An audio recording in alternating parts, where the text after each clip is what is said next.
اللہ کو کون سا عمل پسند آئے یہ اللہ کو معلوم ہے. چنانچہ بہت ساری کتابوں میں ہم نے پڑھا کہ چھوٹے چھوٹے عملوں کی وجہ سے اللہ کو بندہ پسند آ گیا اور اللہ نے بخشش فرما دی. امام غزالی رحمۃ اللہ وفات پا گئے. کسی نے پوچھا کہ حضرت آگے کیا بنا؟ بھئی اللہ نے میری بخشش کر دی.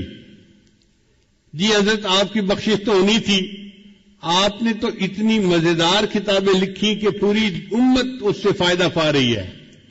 علماء ان کتابوں کو پڑھ کر درس دیتے ہیں اور لوگوں کو نیکی کی طرف اللہ کی طرف بلاتے ہیں. امام غزالی نے فرمایا وہ کتابوں کا تو مسئلہ پیش ہی نہیں ہوا، اس سے پہلے ہی اللہ نے بخشش کر دی. بھئی کس عمل پہ بخشش کی؟ فرمایا ایسا عمل جو مجھے یاد ہی نہیں تھا. کون سا عمل؟ فرمان لگے کہ میں بیٹھا کتاب لکھ رہا تھا تو اس زمانے میں قلم دوات ہوتی تھی. سیاہی کے لیے قلم دوات میں ڈالتے تھے اور سیاہی لگا کر پھر لکھتے تھے.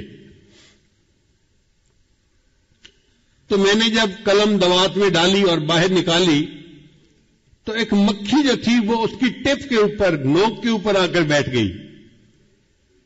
تو میں نے سوچا کہ یہ پیاسی مکھی ہوگی، یہ پیاس بجھانا چاہتی ہے.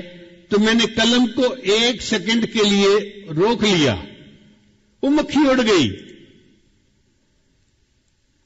میں نے لکھنا شروع کر دیا. میرا یہ عمل مجھے یاد ہی نہیں تھا، اللہ کو پسند آ گیا.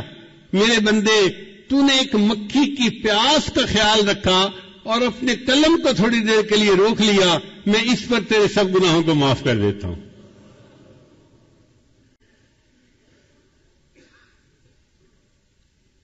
مجھے بہت چھوٹی عمر میں میرے والد صاحب نے ایک واقعہ سنایا.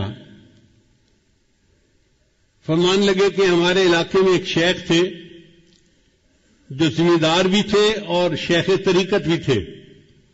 بہت لوگ ان سے بیعت تھے. دیہاتوں میں ایک ایسا بھی موسم آتا ہے کہ جب چارے کی قلت ہو جاتی ہے تو جو غریب لوگ ہوتے ہیں نا ان کے جانور بھوکے رہ جاتے ہیں. تو بعض لوگ جانوروں کو کچھ کھلاتے پلاتے نہیں، جانور بیمار کمزور ہو جاتے ہیں. اور کچھ لوگ دوسروں کا چارہ بغیر اجازت کاٹ لیتے ہیں، یعنی چارے کو چوری کر لیتے ہیں. فرماتے ہیں کہ وہ بزرگ جو تھے انہوں نے محسوس کیا کہ میں نے چارہ لگایا ہوا تو زیادہ سارا ہے مگر یہ روزانہ کم ہوتا جا رہا ہے. اس کا مطلب یہ کہ رات میں کوئی بندہ آتا ہے، چارہ کاٹ کے لے جاتا ہے، یہ جانور چرا کے چلا جاتا ہے میرے کھیت میں. تو انہوں نے سوچا کہ میں رات کو پہرا دوں گا اور دیکھوں گا کون میری اجازت کے بغیر یہ کام کرتا ہے. ایک جگہ چھپ کر بیٹھ گئے. جب رات گہری ہو گئی تو انہوں نے دیکھا کہ چند بکری ہیں وہ آئیں اور کھیت میں چرنے لگ گئی.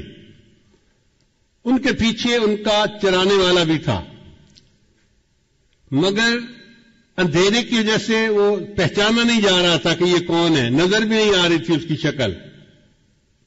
تو ان بزرگوں نے اس سے پوچھا کون ہو؟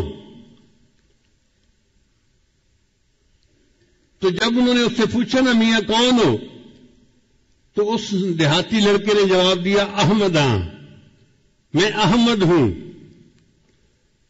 تو جب اس نے کہا نا میں احمد ہوں تو ان اللہ والوں کے دل میں خیال آیا اس کا نام احمد ہے اور احمد تو میرے آقا صلی اللہ علیہ وسلم کا نام ہے. تو انہوں نے آگے سے جواب دیا احمد ہے تفیا چرا، اگر تم احمد ہو تو اپنے جانوروں کو چڑھاتے ہو، میں تمہیں منع نہیں کرتا. وہ بزرگ فرماتے ہیں کہ اللہ کو میرا یہ عمل پسند آ گیا کہ تو نے میرے محبوب کے نام کا اتنا اکرام کیا کہ تم نے کہا احمد ہو تو چڑھاتے رہو، میں نے تمہارے اس بات پر سب گناہوں کو معاف فرما دیا.